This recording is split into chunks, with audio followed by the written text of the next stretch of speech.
E se eu te dissesse que você provavelmente conhece alguém que já sofreu mutilação genital? Muita gente acha que isso só acontece em países africanos ou asiáticos. Uma ideia carregada de estereótipos e preconceitos. Mas a verdade é que isso também acontece no Brasil. E muito, especialmente durante os partos. A mutilação genital acontece por meio de práticas como a episiotomia, um corte que fazem entre a vagina e o ânus durante o parto. Dizem que é para ajudar o bebê a nascer, entre aspas. Já o tal ponto do marido é ainda mais absurdo. Depois do parto, alguns médicos dão uns pontinhos a mais na costura da vagina, supostamente para deixar mais apertado para o prazer do homem.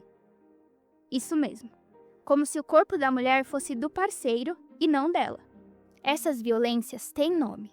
São formas de mutilação genital e acontecem todos os dias, inclusive agora, enquanto você escuta esse podcast. Atenção, atenção, está passando.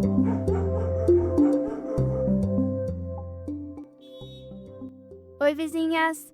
Eu sou Amanda Stabile, repórter do Nós Mulheres da Periferia. E esse é o segundo episódio do quadro Vizinha, cê tá ligada? Do podcast Conversa de Portão. A gente sabe que o corre do dia a dia na quebrada, entre pagar as contas e sobreviver, ocupa muito espaço na nossa mente. Por isso, viemos trocar ideias sobre as principais notícias que estão rolando, para trazer esses assuntos também para as nossas conversas. A matéria que a gente vai comentar hoje foi publicada em 17 de fevereiro e resolvemos trazer para o nosso bate-papo por aqui também. Porque o assunto é sério.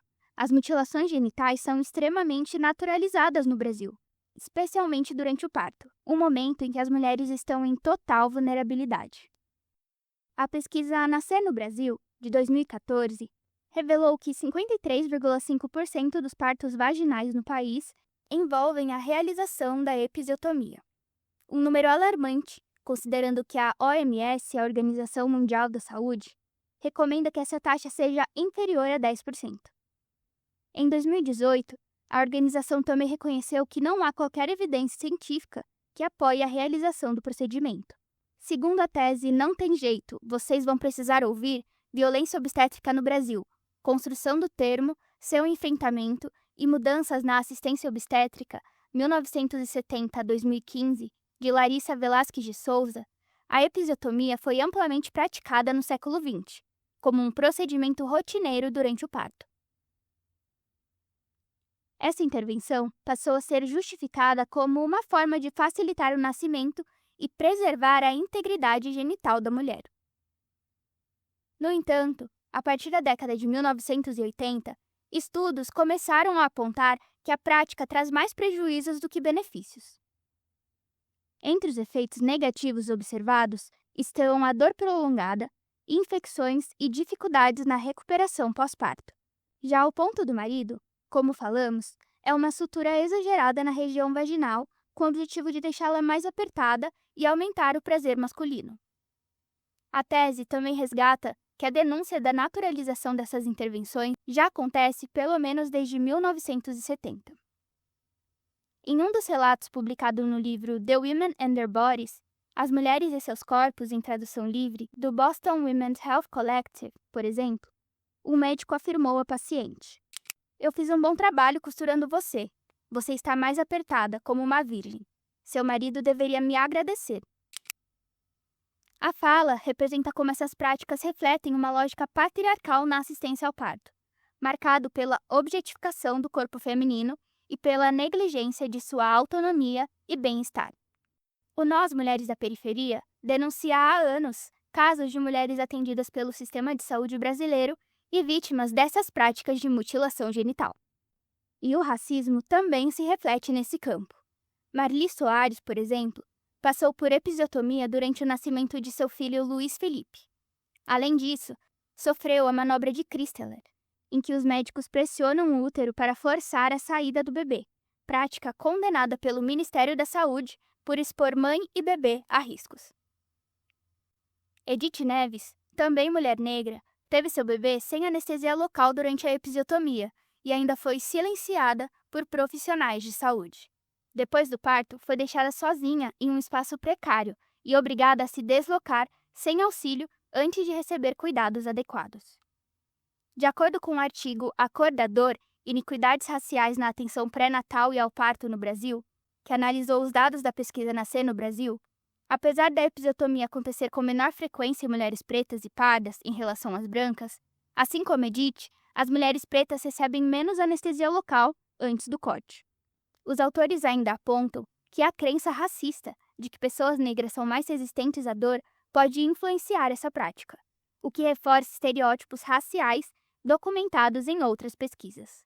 Segundo Mariana Lima, mestranda em Direitos Humanos, Cidadania e Políticas Públicas da Universidade Federal da Paraíba e coautora do artigo Mutilação Genital Feminina no Brasil, Episiotomia e Episiorrafia como Violadores de Direitos Fundamentais, essas intervenções têm como pano de fundo uma cultura que, historicamente, busca controlar o corpo feminino.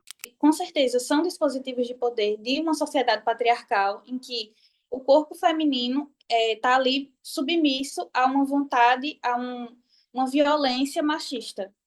A especialista aponta que o desconhecimento sobre os impactos desses procedimentos é um dos principais desafios para a erradicação. Assim, culturalmente, a gente absorve esses temas femininos, que são temas naturais ao corpo feminino, mas que são entendidos como um tabu, como uma vergonha. Então, eles não são tratados. Então, quando a gente tem essa rede de silêncios, a gente tem uma rede de desconhecimento também. Então, não tem como a gente conhecer amplamente, discutir amplamente, se a gente não conhece. Então, eu acho que essa falta do conhecimento, de entender o que é que está acontecendo ali, porque muitas mulheres elas são submetidas a isso, mas elas não entendem o que é, elas não entendem como é que funciona. Elas lidam com as consequências daquilo, como a gente falou que até o vaginismo, por exemplo, pode ser decorrente, né, da episiotomia e do ponto do marido, mas não entendem o que é de fato aquele procedimento a que elas foram submetidas, sem o consentimento, sem entender. Segundo ela, essa falta de conhecimento também impede uma discussão mais ampla e a coleta de dados mais concretos sobre essas práticas. Sem dados suficientes, é mais difícil mobilizar políticas públicas efetivas.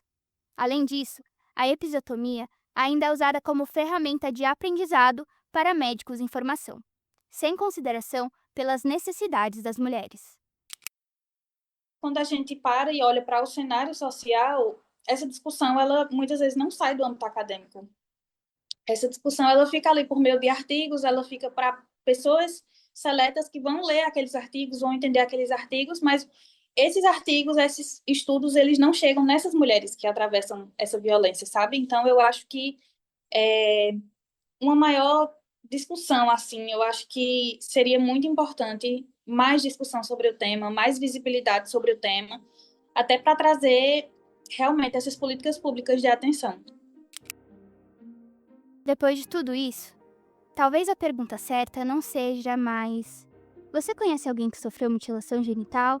Mas sim, quantas mulheres que você conhece já passaram por isso sem saber o nome dessa violência? Ou ainda, quantas de nós nascemos de partos onde essas mutilações não aconteceram? E o mais assustador, a gente nem sabe direito quantas são. Os dados mais recentes sobre episiotomia no país da pesquisa Nascer no Brasil são de 2014. Desde então, silêncio. Nenhum levantamento nacional, nenhuma atualização oficial. Como enfrentar uma violência que nem sequer é medida?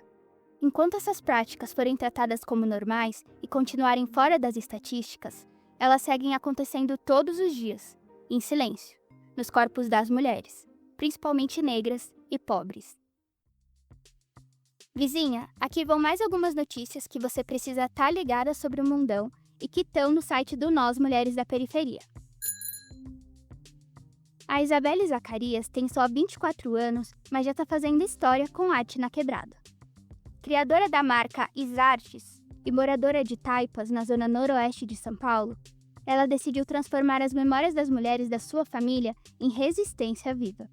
Ela lançou o mini documentário Nós Juntas, Antes, Agora e Depois, em que conta a história da mãe, da avó, da bisavó, da tataravó.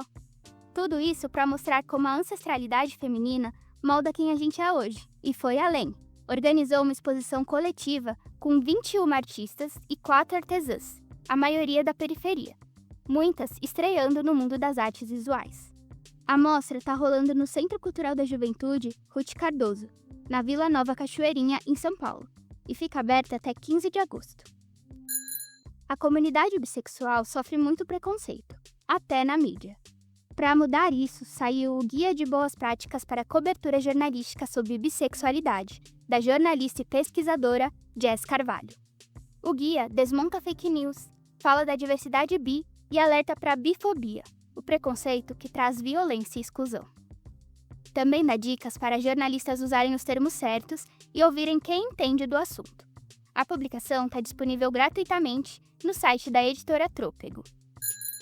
Rubenita da Silva, conhecida como Nita de Cotijuba, é uma mulher preta que viveu as duras realidades da periferia de Belém do Pará.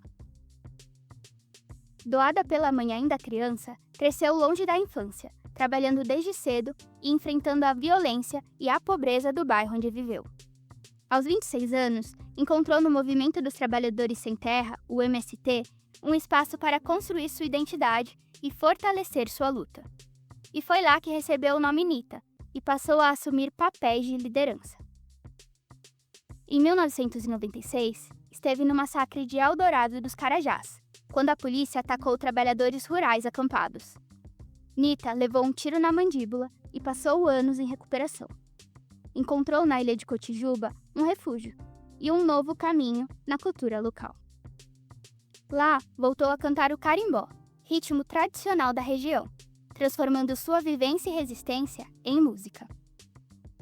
Hoje, aos 63 anos, Nita segue espalhando sua história e sua arte, levando o carimbó para além da Amazônia, mostrando que a luta e a memória das mulheres periféricas continuam vivas.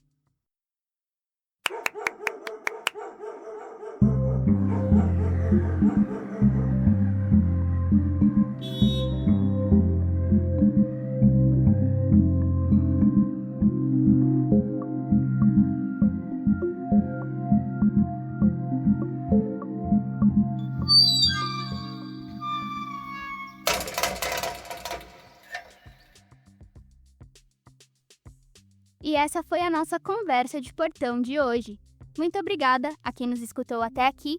E para quem quiser saber mais, lá no Instagram @NosMulheresDaPeriferia e no site, vocês encontram mais conteúdo sobre o episódio de hoje. Também linkamos aqui na descrição do episódio textos que podem te ajudar a refletir sobre o tema. Beijos! Esse episódio tem produção, roteirização e edição por Amanda Stabile.